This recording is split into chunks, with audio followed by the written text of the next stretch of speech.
Hello everyone, Joseph Hadid here for Worldwide Sport Updates Your Podcast, your news, your local community. And let's recap the long week we just had. Let's start with some NFL news. NFL injury updates. Aaron Rodgers has not participated in practice since being limited on Friday of week 11. He'll begin week 14 on the sidelines as well. Green Bay Packers coach Matt LaFleur said his all-world quarterback remains day-to-day with his toe injury. If he can practice, that'd be great, LaFleur said. If he can't, he can't. I don't think it's going to be anything hindering him for the game. Injuries and COVID-19 related. The Baltimore Ravens placed defensive back Marlon Humphrey on injured reserve, activated defensive back Kevin Seymour from IR, and designated offensive tackle Ja'Wuan James to return to practice. Defensive tackle Calais Campbell with illness and cornerback Anthony Averett with knee did not practice. Buffalo Bills defensive tackle Star Lutili with the toe and defensive end Ifeyi Odobade hip practiced with limited capacity. Chicago Bears coach Matt Nagy said rookie quarterback Justin Fields with ribs has been medically cleared to play and will start Sunday versus the Packers. Running back David Montgomery with the shoulder and groin and glute, and quarterback Andy Dalton with the hand, and kicker Cario Santos with illness did not practice. Defensive tackle Akeem Hicks with ankle, and receiver Allen Robinson with a hamstring, and running back Damian Williams with calf were all limited. Cincinnati Bengals quarterback Joe Burrow with finger, and running back Joe Mixon with illness, and receiver T. Higgins with ankle, and cornerback Chidobe Awuzie with foot did not practice. Offensive lineman Trey Hopkins with an ankle and Riley Reiff with an ankle were limited. The team designated guard Deontay Smith and cornerback Trey Waynes to return to practice. Cleveland Browns coach Kevin Stefanski said wide receiver Anthony Schwartz is still in concussion protocol. Schwartz, defensive tackle Malik Jackson with the knee, and wideout Javarius Landry with the knee, and tight end Harrison Bryant with an ankle did not practice. Center J.C. Trader with the knee, and safety Ronnie Harrison with an ankle were all limited. Dallas Cowboys running back Tony Pollard with the foot did not practice. Dallas designated defensive end Randy Gregory with the calf for return from IR. He was placed on the list November 11th. Denver Broncos running back Melvin Gordon, who sat out week 13 with the hip injury, and offensive tackle Bobby Massey were listed as limited for Wednesday's practice. Linebacker Bradley Chubb did not practice due to shoulder injury he sustained against the Chiefs. The team also designated cornerback Bryce Callahan for return from injured reserve. The Detroit Lions listed quarterback Jared Goff with an illness. Linebacker Jalen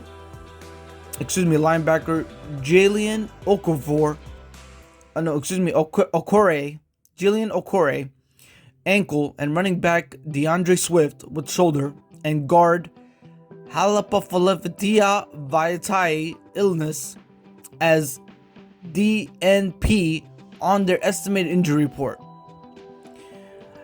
Basically, DNP, ladies and gentlemen, for anybody that does not know, they did not participate. And also tight end TJ Hawkinson with an hand was limited.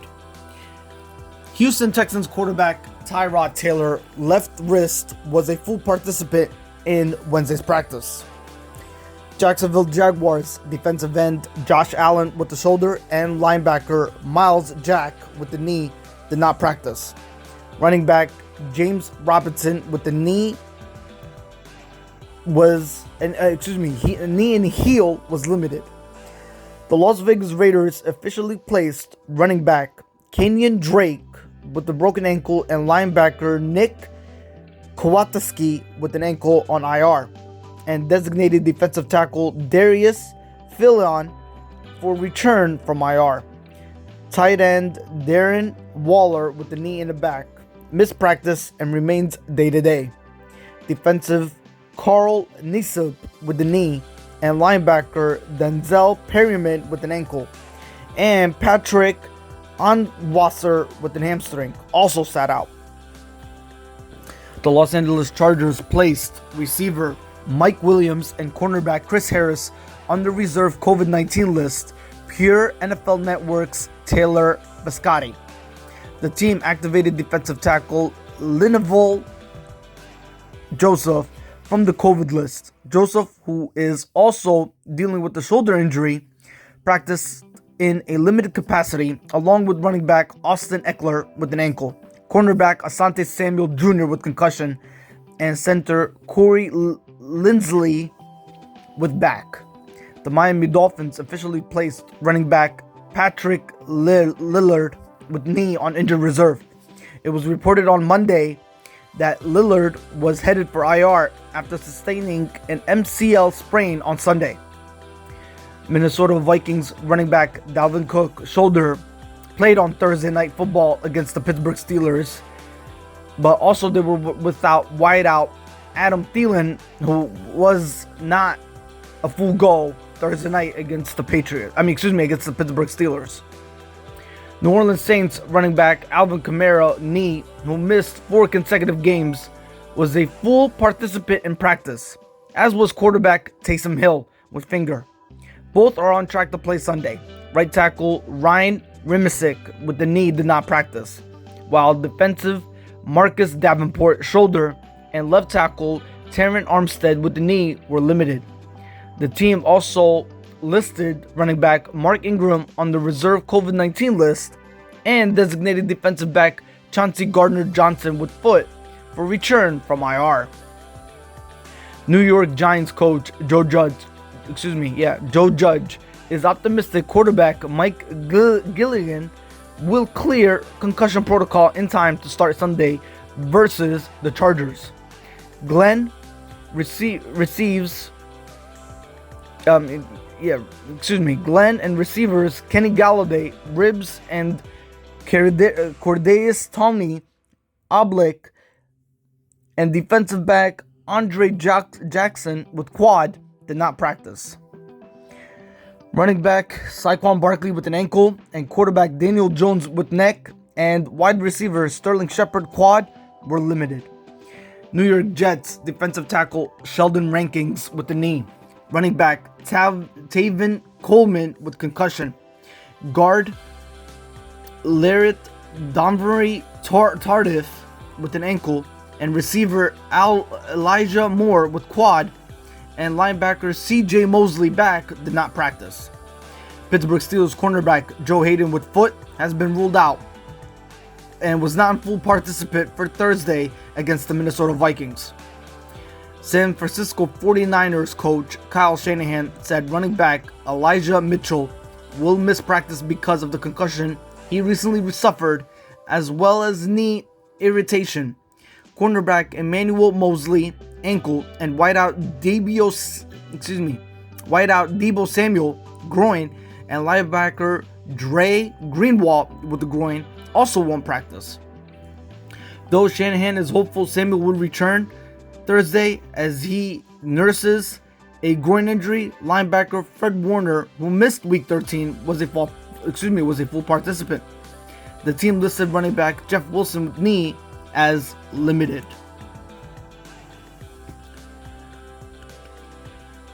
Seattle Seahawks safety Jamal Adams will undergo season-ending shoulder surgery.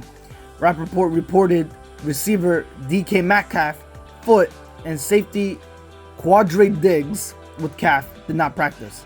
Running back Alex Collins abdomen and Travis Homer calf and hamstring were also limited in practice.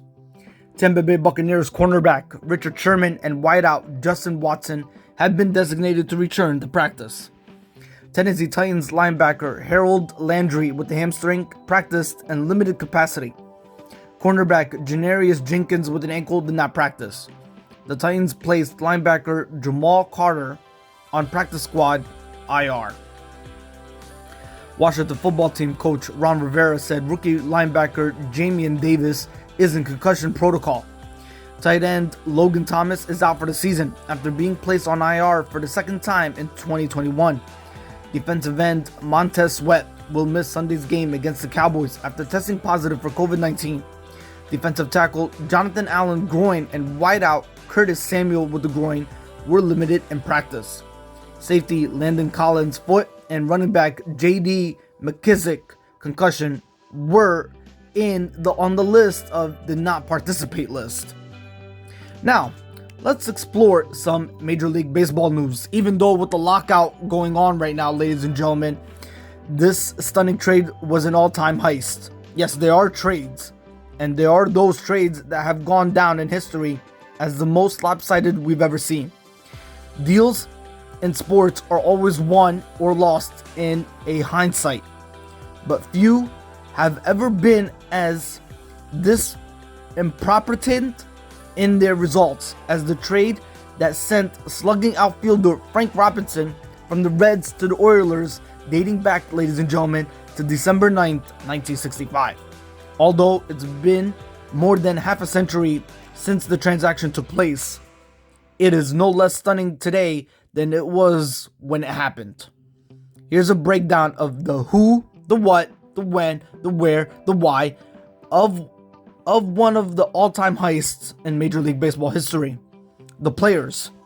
Robinson was traded from the Cincinnati Reds to the Baltimore Orioles for pitcher Milt Pappas and Jack Baldachin and outfielder Dick Simpson. Robinson was one of the game's greatest players. He was the 1956 National League Rookie of the Year, the 1961 National League MVP, and six-time All-Star. And through his age 29 season, he had 324 career home runs. Pappas was the centerpiece in the trade. From Cincinnati's perspective, the 26-year-old All-Star right-hander owned a 3.24 ERA over 264 appearances, 232 starts, ladies and gentlemen, with Baltimore. Baldachin was a good reliever with the Oilers. At the time of the trade, the 29-year-old righty had posted a 3.18 ERA over 333 appearances in 9 seasons. Simpson was just 21 years old at the time of the trade and had spent the previous 3 seasons with the Angels before getting traded to Baltimore just 7 days before being dealt to Cincinnati.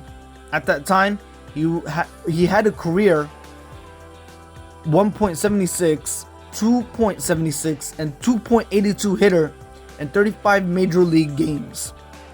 Now, let's quickly move over to some NBA news. Cleveland Cavaliers Evan Mobley reclaims the number 1 spot. Consider the Kia rookie ladder to be just as proud and caught up in the leader's merits. On the day the league named Mobley as its Eastern Conference Rookie of the Month, October and November, ladies and gentlemen, the number 1 rung here was held by Barnes. It had been his weekly spot for most of the season, to the point, and it shifts only slightly this week. A similar tug of war broke out last season between boosters of Minnesota's Anthony Edwards and Charlotte's LaMelo Ball. Edwards' overall health and strong second half had his camp convinced that he was bound to win 2021 Rookie of the Year, while Ball's backers taunted his overall game and impact on Charlotte's style and record despite missing 21 games to injury. By the way, it's not only fans who wind up wearing blinders in these debates. What Cleveland's Jared Allen said upon learning of Mobley's individual honor last week was textbook teammate mafia, or Mopia. It's Myopia. Sorry for not pronouncing that correctly. LeBron James ties Michael Jordan's record in a win over the Celtics. Despite the fact that he was about to turn, despite the fact that he's about to turn, ladies and gentlemen, 37 years old this month, December 30th, 2021, King James added his fourth game in the last 5 with at least 30 points. To score a total of 155 points in his last 5 NBA games, according to the Stats by Stats Twitter account. The only basketball player to have achieved these records at age 36 or older has been Michael Jordan. This is one more mark to the long and successful career of James, who despite his seniority remains one of the greatest figures in the entire league. LeBron himself has spoken about how in his mindset he doesn't take age as a factor in determining whether or not his performance is still that of an all-star. For me, I don't really believe in a lot of days in between. Whatever the case may be, that's just my mindset, LeBron James said in his quotes. I don't really get involved in how many minutes I play, in his quotes, LeBron James said. I don't confine to that. I think when you think negative thoughts, negative energy, it just creeps into your mind. I'm as young as I've ever been. Alright, let's move on to some NHL news, ladies and gentlemen. Khaira released from the hospital after leaving the Blackhawks game on a stretcher. Jahir Khaira was released from the hospital Wednesday, one day after the Chicago Blackhawks forward was taken off the ice on a stretcher following a hit by New York Rangers defensive man Jacob Trouba at the United Center. Despite the significant injury, his prognosis is excellent, and we expect a full recovery. Blackhawks physician Dr. Michael Terry said, "At this point, it is too early to put a timeline on return to play." Khaira is in the NHL concussion protocol and was placed on injured reserve. He received a pass from Seth Jones in the defensive zone and was looking down for the puck when Trouba stepped up from the blue line and checked him in the second period. No penalty was assessed on the play. Khaira fell backward onto the ice. The medical staff called for a stretcher after checking on Khaira, who was taken to Northwestern Memorial Hospital. And that's all for this week. I'll see you on Sunday's podcast. Till then, hit the like button and subscribe to your weekly informer and yours truly, Joseph Hadid, for all the sports updates. Again, this is Joseph Hadid for Worldwide Sport Updates. Again, your podcast, your news, your local community, and I'll see you around.